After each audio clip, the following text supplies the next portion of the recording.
বেশ কিছুদিন ধরেই আমি একটা রিং নেব নেব করছিলাম।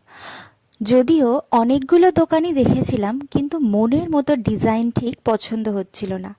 তাই নববর্ষের দিন আমি আর মা চলে গিয়েছিলাম সেনকো গোল্ডে। আর সেখান থেকেই আমার প্রথম রিংটা আমি পারচেস করি। যেহেতু নববর্ষের দিন গেছিলাম, তাই সাথে কিছু গিফটও ছিল।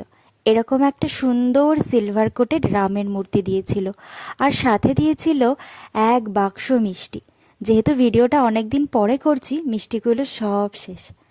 আর এরকম একটা সুন্দর বাঙালিয়ানা ক্যালেন্ডার দিয়েছিল। পুরো ক্যালেন্ডারটার মধ্যেই সুন্দর সুন্দর যামিনী রায়ের ছবি দিয়ে কিন্তু ভর্তি ছিল। এটা হচ্ছে আমার লাইফের ফার্স্ট ডায়মন্ড রিং। এটার মধ্যে টোটাল 13টা ডায়মন্ড রয়েছে। মা আমাকে এই আংটিটা পছন্দ করে দিয়েছে। যদিও এই আংটিটা কেনার পেছনে শুধু একা মারই কন্ট্রিবিউশন রয়েছে তা নয়, সাথে আরও একজনেরও কিন্তু কন্ট্রিবিউশন রয়েছে। আসলে ছোট থেকেই আমার হাতে, কানে, গলায় কোনো অর্নামেন্টস পরার অভ্যাস তৈরি হয়নি। কারণ আমি যে স্কুলে পড়তাম, স্কুল ছিল ভীষণ স্ট্রিক্ট। কোনো রকম অর্নামেন্টস তো ছাড়, এমনকি কানের টুকু পর্যন্ত আমাদের পরে যাওয়া অ্যালাউ ছিল না।